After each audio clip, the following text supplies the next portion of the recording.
나는 평생 차트만을 봐온 세상에서 가장 잘생긴 농담이었습니다. 여러분 반갑습니다. 김샌드 주식TV의 김샌드입니다.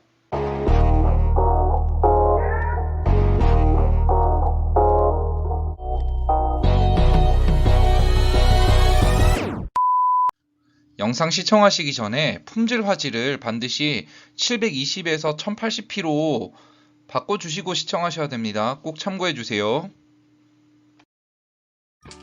다산 네트워크스 종목 분석 1편 섹션 넘버 1 회사의 기호 다산 네트워크스 분석 1편 시작하겠습니다. 보시면 이 회사가 어떤 일을 하는 회사인지는 아셔야 됩니다. 보시면 통신장비 제조 판매, 정보통신기기 제조 판매, 즉 그냥 통신 네트워크 관련된 장비를 만들어서 판매하는 회사다라고 아시면 됩니다. 키마일 GmbH라는 독일 기업을 단기에 인수했습니다. 이 회사가 유럽 진출을 꿈꾸고 있죠. 그래서 프랑스와도 이전에 공급 계약을 맺었었습니다. 그 다음 DZSI와 솔루에타라는 두 개의 상장 기업을 종속회사로 거느리고 있는데요. 이 DZSI는 현재 나스닥에 상장되어 있는 기업입니다. 이 회사가 이렇게 출자를 해서 상장시킨 게 아니라요, 상장되어 있는 기업 자체를 그냥 인수한 거예요. 그래서 일단 종속회사로 두 개 기업이 있다. 이 다산 건물인데요, 제가 루보 사태 때 그 건물 사진을 보고 좀 깜짝 놀래가지고 항상 회사 본사 건물을 저는 좀 봅니다. 좀 보면 안심이 되더라고요. 아, 이런 회사가 막 유령 회사거나 막 작업하는 그런 회사는 아니겠지 싶은 거죠. 보시면 건물이 판교에 있는데요, 뭐 비까번쩍합니다. 그 옆에는 또 같은 통신 5G 종목 솔리드라는 기업이 있습니다. 그렇군요. 2019년 기준 다산 네트워크스 신용평가는 B0입니다. 이게 신용이 좋지 않다고 보겠습니다. 왜냐하면 B0 밑에 C입니다. 그렇기 때문에 신용은 그렇게 좋진 않구나 보고요. 이 신용이 안 좋으면 뭐가 안 좋냐면요, 은행에서 돈을 빌리기 힘들고 돈을 빌려도 이자율이 높습니다. 뭐 개인이랑 똑같아요, 기업도. 그렇게 보시면 되고요. 주권 상장은 코스닥 시장, 특례 상장에는 해당 없습니다. 주주 상황에는 최대 주주가 24.82%이네요. 그 최대 주주가 저는 15%는 넘어야 되지 않나 항상 생각을 하는 입장이어서, 그래도 24.8이면 괜찮다 생각합니다. 물론 막 매출이 몇 조 원 단위 이런 거 말고요. 그래도 뭐 매출이 뭐 1000억대 요런 기업에서는 그래도 좀 규모가 작으니까 24.8이면 괜찮은 것 같아요. 미상한 전환사채 발행은 없습니다. 현재 이 전환사채 상환되지 않은 물량이 있으면 나중에 매도 대기 물량으로 볼 수 있기 때문에 안 좋은 부분인데, 이 회사는 현재 미상한 전환사채는 없기 때문에 긍정적으로 보겠습니다. 회사의 연역 한번 보겠습니다. 2018년도 이전은 좀 생략을 했어요. 근데 좀 중요한 것만 붙이면 뭐 DZS가 인수한 거 있고요, 프랑스랑 이렇게 공급 계약한 게 있어요. 그 다음 서울시나 전북도청에 100번 스위치 공급, 100번 스위치 말고도 공급을 했는데 그냥 대표적으로 100번 스위치 공급을 했습니다. 2019년에 독일 통신장비회사 키마일 인수했고요. KT의 이제 5G 전송장비 공급사로 선정됐고, 일본에도 이런 유의미한 실적이 있었네요.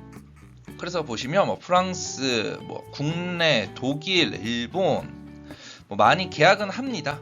근데 아직 뭐 대형 매출은 없어서 좀 아쉬운데, 그래도 요까지만 보면 회사가 굴러가고 있구나. 뭐 좀 꿈은 크죠. 뭐 유럽도 먹고 미국도 먹고 아시아도 먹고 하는데, 그래도 회사가 추구하는 방향으로 잘 성장해 나가고 있는 것 같다라는 것을 과거를 보면 좀 알 수는 있는 회사 같습니다. 긍정적으로 보겠습니다. 섹션 넘버 2 사업의 내용 현재 다산 네트워크스는 5G 테마주로 묶여서 큰 상승을 하고 있는 종목이죠. 근데 이 회사의 주된 사업 내용이 5G 네트워크 통신 쪽이 아니라면 이 회사의 상승에는 제한이 있을 수 있습니다. 살펴보니까요, 데이터 통신 네트워크 장비 개발하고 소프트웨어, 하드웨어, 솔루션, 자동차 전장통신 솔루션 사업까지 확실히 통신 네트워크 장비를 개발하는 회사구나 라는 걸 알 수 있는 점에서는 좀 믿음이 갑니다. 여기 사업의 내용 공시 자료고요. 이 보시면 자동차 전장 네트워크 통신 솔루션 사업이라고 되어 있는데요. 좀 더 확대해 보면 자동차 전장 사업을 신규 사업으로 지정해서요, 이 차량용 통신 장비 시장을 선점하려고 한답니다. 이 5G 통신 관련해서 자동차 사업이 자율주행이랑 또 엮일 수 있어요. 이 부분은 좀 더 이렇게 공부해 보시면 엮일 수 있는데, 이 회사는 그래도 자율주행 쪽이랑 연계하거나 이 미래의 차량용 디지털 사업과도 좀 연계해서 진출하려 하는구나 라는 점에서 긍정적으로 보겠습니다. 부문별 매출 실적 보시면요, 이 회사 말고 이 회사의 종속회사 사업 부분에서 네트워크는 87%, 당사에서는 80%, 그렇기 때문에 가장 높은 비율을 차지하고 있다는 점만 체크하고 넘어가겠습니다. 공시자료 확인. 지역별 매출 실적 한번 봐보겠습니다. 한국이 1089구로 가장 높습니다. 내수 매출이 많다는 거죠.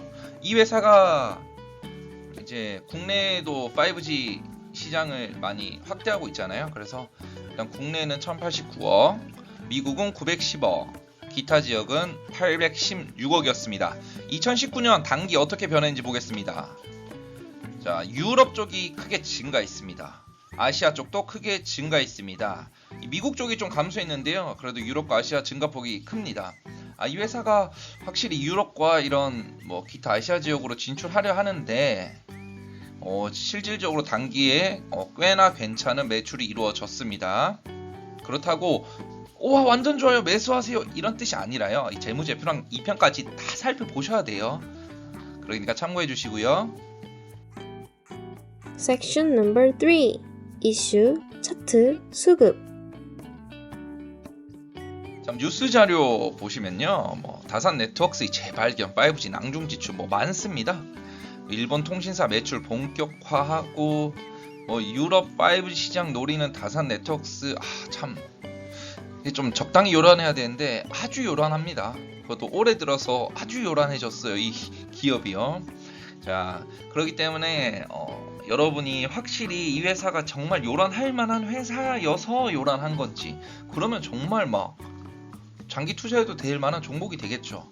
우리는 그거를 살펴봐야 된다는 거고요. 자, 신용 매매 동향을 들고 왔습니다. 이걸 왜 들고 왔을까요? 자, 여러분, 신용 비율이 높으면 안 좋다 하는데요. 사실 신용 비율이 높아도 갈 종목 다 갑니다. 신용 비율이 낮아도 안 갈 종목은 안 가고요. 다만 상식적으로 생각을 해보면 이 신용이란 게 뭡니까? 내가 일정의 현금과 주식수의 어떤 가치를 따져서 증권사에 빚을 내서 이 회사를 매수하는 거거든요. 그러니까 이 매수한 것은 3개월 또는 6개월 안에 이 금액을 상환해야 됩니다. 이게 무슨 말이죠? 신용으로 매수했으면 언젠가 매도한다. 짧은 기간 내에 6개월까지 연장할 수 있는 회사도 있고 증권사마다 다른데, 이거는 시장에서 매도 대기 물량으로 인식할 가능성이 높습니다. 따라서 이 신용 비율이 높아서 신용 한도가 초과되면 주가가 상승해서 이 6개월 이내에 갚아야 되는 매도 대기 물량이 상당히 높다라고 인식을 해서 주가가 높게 못 가는 경우들이 많습니다. 이 회사 신용 비율도 꾸준히 증가하고 있고, 현재 보시면 코땡땡이 때보다 아주 높게 상승했죠. 그리고 전 고점보다도 신용 비율이 높게 상승했습니다.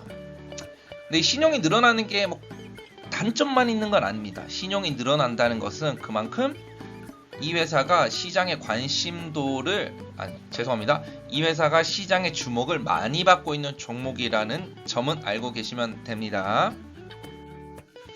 먼저 윗부분이 주봉입니다. 차트부터 볼게요. 현재 이 회사는 이 구간에서 항상 박스를 그리면서 좀 장기적으로 쭉 이어져 왔죠. 크게 보면 주봉상 횡보를 하고 있고요. 이 박스권을 뚫는 강한 상승이 나옵니다. 빵! 나왔죠? 이렇게. 그러면 이 고점은 뭐가 되죠? 저항선이 되어버립니다. 그래서 시간이 흘러 한 1년 정도 흘러서 다시 한번 빵 하고 때리는데 쉽게는 뚫지 못했죠. 그 다음 다시 횡보하면서 내려왔다가 이렇게 하고 있는 모습인데요. 그냥 알아두시라고 말씀드린 거고요. 이 부분이 뭐 여러분들의 매수 매도를 뭐 결정 지을 만한 요인은 아니고 그냥 그렇구나 정도 아시면 돼요. 이 회사의 매수 매도 홀딩을 결정할 주요한 사항들은 이 편에서 다룰 거니까요. 그냥 요렇구나 정도. 뭐 이 회사가 박스니까 근데 만약에 주가가 뭐 이까지 내려왔으면 여기 현재 주가가 이 선이라면 여기서 매수할 만하겠죠. 왜? 항상 박스로 움직였고 이 회사가 악화될 이유도 없었는데 주가가 박스권 하단이구나. 그러면 매수할 만한데 지금 이 위에 있기 때문에요. 이제 여러분들이 매수하기도 좀 부담스러울 거예요. 그러나 매수를 할 만한 기업 가치라면 매수를 해도 되겠죠. 이 가격에서요. 근데 이 편까지 살펴보시고 제가 총평을 드릴게요. 일봉상 보시면 약 7,000원권이 좀 바닥이었죠. 이건 1년만 본 겁니다. 2019년 7월부터 보시면 약 7,000원 선인데 2배 상승도 안 나왔어요. 사실 요즘 뭐 3배도 뭐 장난처럼 오르잖아요. 15배씩도 오르는데 아니 2배도 상승이 안 나왔는데 이게 되게 높게 보일 수 있지만 뭐 훗날 보면 높은 가격이 아닐 수도 있죠. 근데 이 회사가 정말 매수를 할 만한 종목인지 언제 이 가격에서 이거는 2편에서 좀 더 살펴보고요.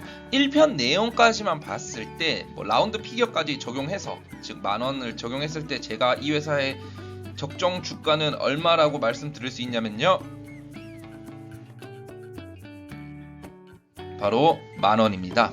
라운드 피겨를 좀 고려했고 이 회사의 적정 주가를 영업이익으로 환산했을 때 만원이었고요.